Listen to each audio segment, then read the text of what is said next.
Thank you. Now, I've brought some notes here because some of the stuff in here is a little confronting. But before I go to those, I'll tell you about the good patch. A little bit of bragging for me. Currently, I'm working in the area of training for Workplace Health and Safety Queensland, the government department. So I've been a lifelong trainer, a trainer assessor. So to be able to go to work now and be working in that environment while I'm actively being poached by my own department to go across to the training arm is pretty exciting. I'm also, just before Christmas, I joined a gym, made some great inroads, made some great friends. And as part of that, something that I didn't necessarily plan on, probably didn't want to because I was trying to focus on being a better me. I'm mentoring a number of people at the gym who have a range of health and physical problems. One fella has had both knees reconstructed, and while he was active before he had his knees done, after his knees got done, he's put on a lot of weight, so I'm supporting him. Another fella was a serious type 2 diabetic. Is that the medicated one? As opposed to the syringe type 1. Since he's been actively coming along to the gym, his medication has absolutely halved, which is an amazing thing to be involved with. And as part of that bio at the start there, I'm a muso. I'm currently aligning myself with 4 really cool local businesses because that's what I want to do. I was with a management group who were getting me active and really busy as a muso, and I lost that joy out of playing music. I lose time when I pick up a guitar. I lose more time when I sit at the piano. So to be able to, Phil knows. I've thrown you off the stage. A couple of times. He's very physical, is our Phil. All right, so that's me and the positive place I'm in at the moment, which is, it can change from time to time. I get a little bit dark with myself and what's going on. And what I'm about to tell you, what I'm about to talk about and share, it has got some bearing on that. So I've got the notes mainly because I do get bogged down with this stuff. So I don't want to overburden you guys, and I don't want to cause any sort of hardship for myself as well. So I'll refer to the notes, but I'm happy to sort of discuss and talk about this stuff generally. So the first important date for me was the 25th of June 1990. Up until that date, I had one significant incident in my life and caused me some distress. I was 21 at the time and I had an idyllic upbringing. I tried every sport known to man. My parents were really, really supportive. I classed them as the hallway walls, and I basically, my 2 brothers and my sister, we basically bounced off those walls as we made our way through our childhood and our teens. I wasn't great at school. I did have a great time at school, and there were aspects of it though that I found pleasing. Out of school, I had a bit of a plan. Football had a part to do with that, and police work. I always wanted. My grandfather was a police officer, so I wanted to have a go at that. I grew up in a small country town where households were fluent. Kids had sleepovers and played outside. They rode bicycles. They swam in the local creek and the local swimming pool. I was the eldest of 4 children. When we moved from that little town, Quilpie, which is way out in the southwest, Quilpie to Yeppoon for my high school education, not much change. Mum and Dad bought a 40-acre block. The only thing that really changed was the number of friends we had over, and the size of the space that we played in kind of shrunk to the 40 acres. So it really was an idyllic upbringing. The one significant incident that I mentioned occurred in June 1987.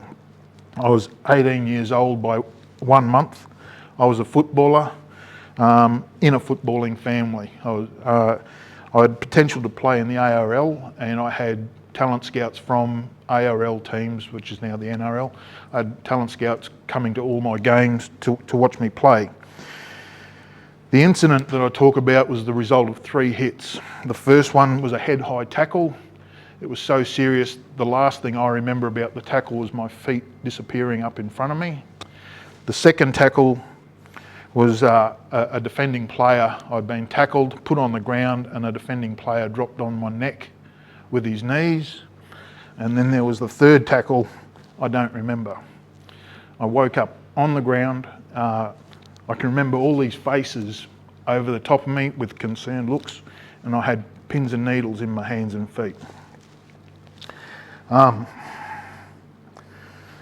was diagnosed after a lot of issues with a subluxation of C3 and 4. So my spine had been separated, moved across and dropped. It wasn't I had it described to me that I had 1 millimetre before the spinal cord was cut. I also had it described to me that the separation was above where the nerves come off to the lungs. So if it had gone that other millimetre, it was all over for me. So a football contract was now out of the question, and I didn't really know what that question was. You know, I then had no plans going forward, and up until that point, I didn't even want to. I was playing in my dad's team. Dad was my coach. I wasn't looking at football as a career as such. I was playing for the love of it, seeing where it'd take me. After about 3 months and heaps of work, I got out of hospital. I'd been in hospital with traction, so I've got these cute little dimples above my ears. The medical advice was that my life would now be significantly different. I'd have no contact sport. I'd never undertake activities I could never undertake activities where there was percussion or impact, and my fallback career as a police officer was no longer a consideration. They were wrong. Being a little bit pig-headed, which I get from my dad. I passed medicals. I did play full contact squash a few times with my brothers. They're very physical. My sister is more physical than them, so there were some incidents around the house that I knew my neck was strong. I passed psych assessments, but I knew what I wanted, and I wasn't going to do what I was told. I could direct myself. I also passed the physical assessments. The run that we had to do was here in Rocky at the Aussie Rules ground, but there was a terrible storm that day, and I ran with everybody else, ankle deep or just over ankle deep in water, and still got through. So I was pretty determined. I started at the Queensland Police Academy in June 1990, and on the 4th of January 1991, after 7 months of fairly intensive training, drill, weapons, wrestling, legislation, swimming and work experience, which was kind of eye-opening, I was sworn into the Queensland Police Service. My registered number was 8173. That's still a significant number to me. I hang on to that. Most police officers do. 25 years I was in the job. Now, this is where it gets interesting because I've done the numbers on my first year, things I can remember. First Help outlines that the average person experiences 2 to 3 critical incidents in a lifetime. They outline also that an average police officer in the US experiences 180 critical incidents. According to Trauma Centre Australia, a critical incident is defined by the National Code under Standard 6 as a traumatic event or the threat of an event within or outside Australia which causes extreme stress, fear or injury. My first year as a police officer was in Mackay. Now, your first year, you have mentors, you are supervised by training officers, you are protected. In my first year, I experienced my first fatal traffic accident. It was a decapitation, motorcycle accident. In that one accident, there was a fatality, and the female passenger on the bike was ejected from the back of the bike, and she lost her leg. There was a lady who died in her So it was summertime in Mackay, a lady who died alone in her unit. It was 6 days before people found her. I was the first police officer to go in there, so that the sight that I met when I went in there was fairly confronting. There was an incident with a baby, a threat to the life of a baby. A fellow, I still remember his name, held the baby by the leg. It was a domestic violence incident. By the leg off the back balcony of the unit, the high-set unit, and threatened that if we came into the unit, the baby would be let go. I had 3 domestic violence incidents that I really remember. One was a bloke who had beaten his partner, and Jen, you said something about control. This is the pure example. He was of the opinion that she would never ever defend herself against his physical threat. He threw his hands out wide. She knew she was in trouble. She pulled a knife out to defend herself, a large carving knife, and he, believing that he was perfectly safe and in charge, walked onto the knife. As far as the incident there is concerned, she wasn't charged at all. He was the perpetrator. He caused his own injury. There was another incident with a man hacking on the front door of a unit with a cane knife, a cane cutter's knife, would not stop until he had a number of police firearms drawn on him. And there was another incident, a lady who'd suffered severe head trauma as a result of beating with a pipe. There was an incident where 2 men were fighting in the street. One had a chain, the other had an axe. A code 2, so code 2 is the lights and sirens you see. Transport of a fellow to the hospital who had overdosed in my custody.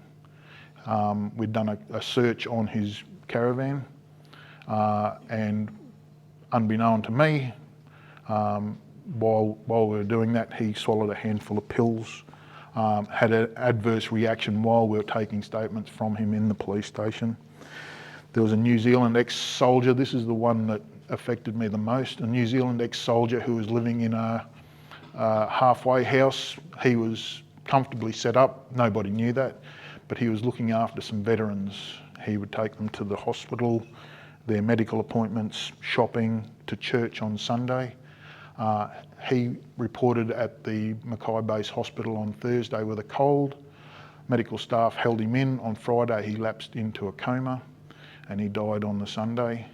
His family didn't want anything to do with him. They thought he was broke. It wasn't until it was found that he owned 4 houses in New Zealand, had an ANZ bank account with $110,000 in it, and other bank accounts with similar amounts that his family then stepped forward.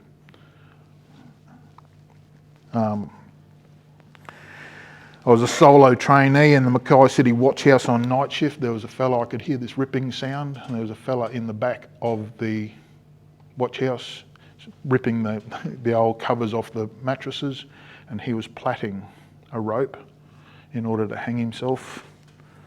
I was on night shift with a police officer who had seen a drug deal go down in a nightclub.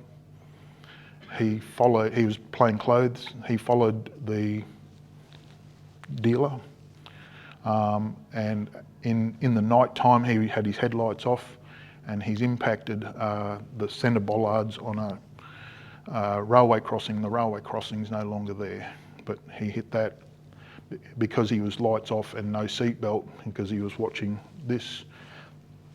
The steering wheel snapped his neck and killed him. There was a major operation drug raid where we had to walk 2 kilometres in the morning light with body armour on to a drug search. And any time firearms were out, ready to go. And then there was a nightclub attendee who, at 5 o'clock in the morning, full of alcohol and drugs, decided that he was going to have a lay down in the street. The unfortunate thing about that was the place he chose was the railway line. Now, that's 13 incidents in my first year when I was supposed to be protected, and I did 25 years in the job. I've seen some really, really seriously traumatic stuff, and a lot of it still, that's 1991, and it still affects me.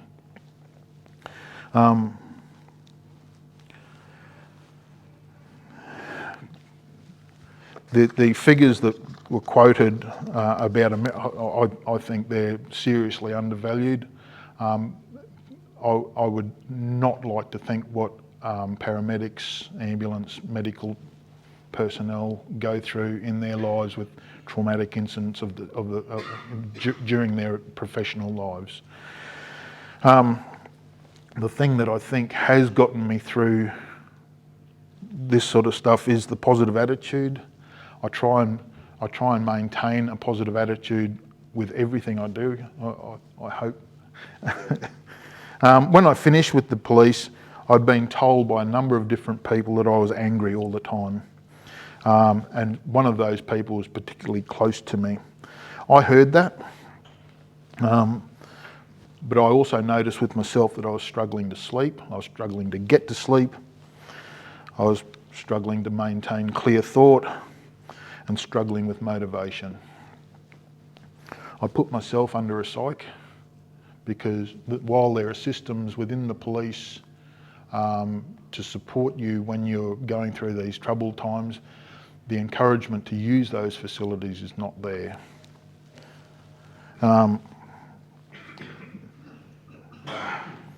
The psych I put myself under was hugely supportive, and she said that for 25 years I'd been boxing up my incidents, my critical incidents, putting them into boxes and parking them in the back of the small space in my mind so that I could then move on and deal with the next critical incident. So I wasn't dealing with them. I spent about 6 months on that first exposure going and seeing her, and by the end of that I was entirely a different person. The one thing that she made particularly clear to me is that my training and my music had saved me from going any further. So she spoke particularly about rhythm, the rhythm of running, the rhythm of bench press, the rhythm in music has a calming effect and a supporting effect to your psyche. I've been out of the job, they call it now, for 12 years.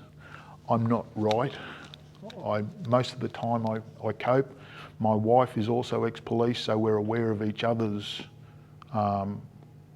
problems and we support each other.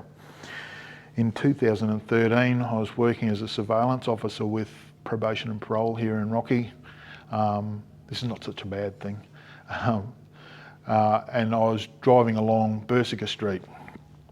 I was going to a job, and and Berserker Street being a major thoroughfare through North Rocky, I'd done that many, many times. And this particular day, as I drove through or past a house, I had a flashback, a massive flashback, to the point where I had to pull over the car. I was taken back about 9 years. It was like I was there again. In the middle of the night, I was a senior constable, so I wasn't even the most senior officer on the road. There were other more senior officers who should have been forward commander at an incident. It was a domestic incident again. We had the aggrieved person in protection. She was at Parkhurst with 2 police officers.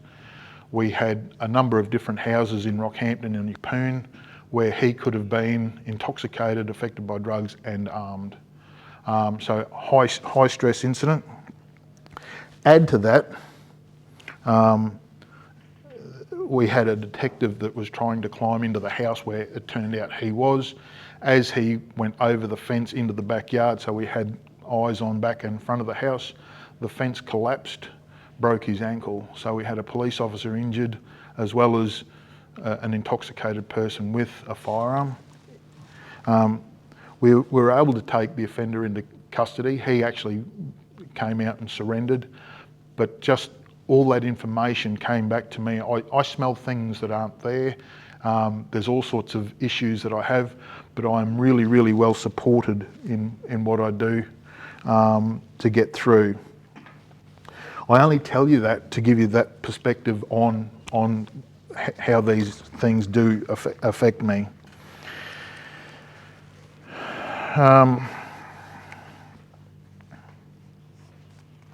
So as you would have heard earlier, I do still play music.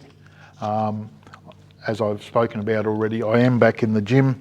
I maintain that positive outlook, and I try and look after myself, and I have people around me who do keep an eye out for me. I do feed as my bio said, I like to focus on the things that I'm passionate about.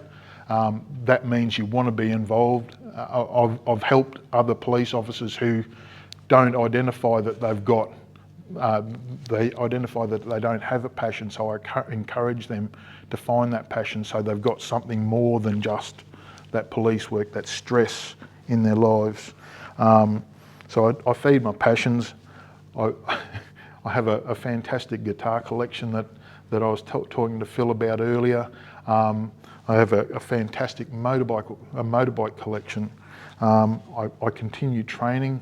Bluff Point is one of the best places to go to clear your mind, get a singular focus. And most of all, I have a wife who understands the trauma that I've experienced. She's been on jobs with me. She has her own demons, so we have an understanding between each other and support each other.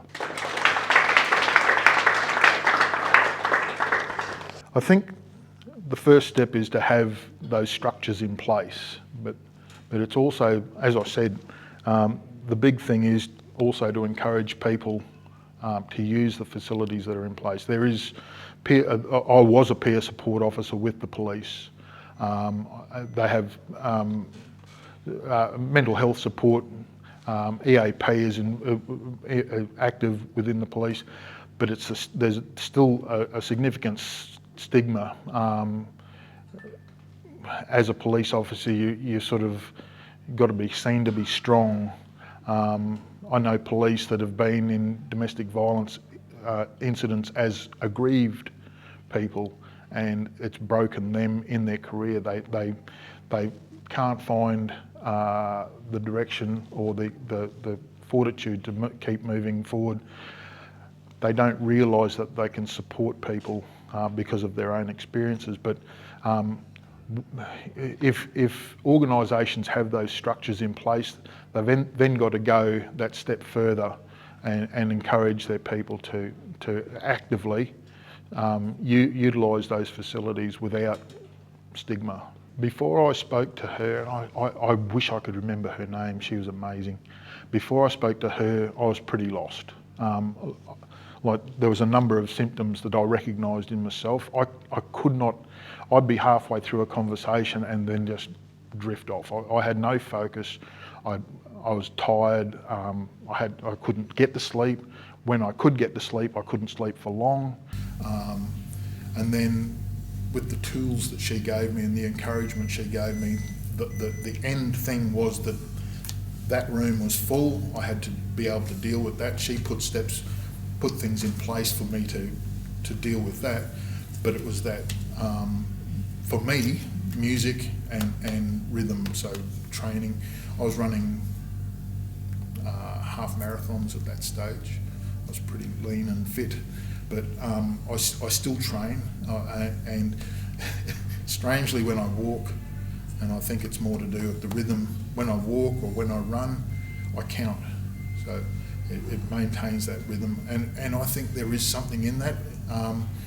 Apart from the fact that when you train, your body is regenerated, reoxygenated, to be able to access that part of your mind and be able to encourage that calm is a great thing. So yeah, before the tools that she gave me were probably the most important part of the whole process for me. It was the person that was close to me who said that I was angry all the time. That was the trigger, and then I started looking at myself. It was only then that I went, oh, you are angry. Why are you angry? And then it was the realisation that I wasn't sleeping. I couldn't control anything. I lose time when I play guitar. When I play piano, I lose more time. And I couldn't do those things. I had no concentration to do that. I had a really cruddy diet. I was drinking massive amounts. So I recognised all these things in me, and it was just that one person who identified that one particular issue, that they weren't looking at the other things. It was me that looked at the other stuff. I'm actually in awe of one of the people I work with now. She's not my manager, she's not my supervisor. I get the privilege of watching what she does with her group. She has regular, once a fortnight, I guess, she takes each of her people into a conference room that we have, and they have, I know that the conversations are to do with their professional development and things like that, but they come out and they're talking about personal things. I think in organisations, if managers and leaders are not only acknowledging the professional development of their staff, but also that personal side as well, recognising that their staff are all different. They react to different triggers and different ideas. I think what that then does is instill that value in what they do at work, and supports them, dealing with the stresses of work. I think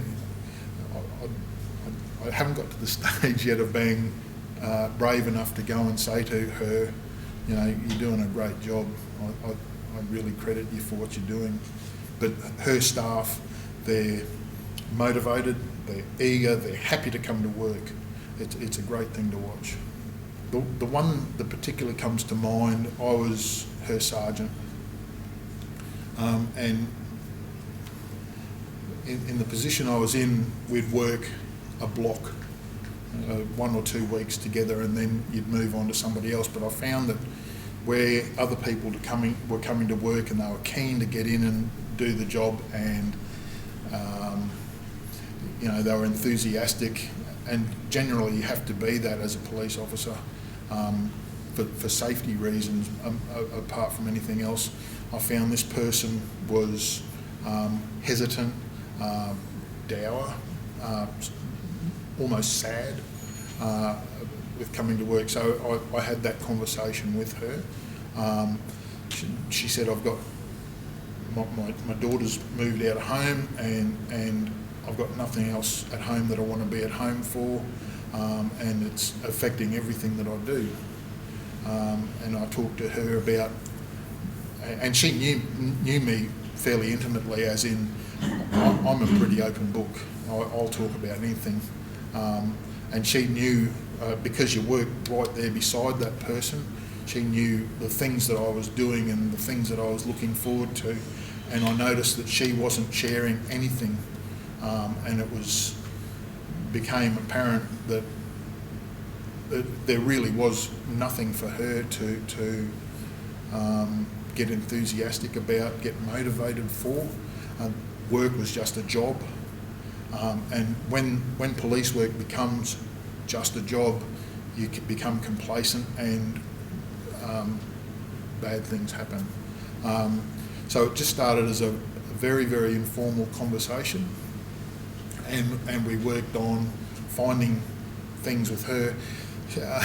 The first thing she did was went to a concert by a young fellow by the name of Keith Urban. And I know people who know Keith Urban. I had a friend who taught Keith Urban to play guitar, so I'd like to say one day, if I meet Keith Urban, you saved a police officer's life, That was the starting point for her. It was a trigger, and she went in. She bought herself a car, got herself some independence, and started doing things, motivating herself to do things as well. So I'd like to say that she took to it herself, because I don't really think, I just had the conversations with her. And I wasn't telling her, go and see a concert, go and do this, go and do that. It was her that was finding those things for herself, but I was just picking and poking around the edges, trying to get something out of her, get a reaction or some sort of life, I guess, out of her. Any other questions? Otherwise we can catch Chris at the end. No? Alrighty.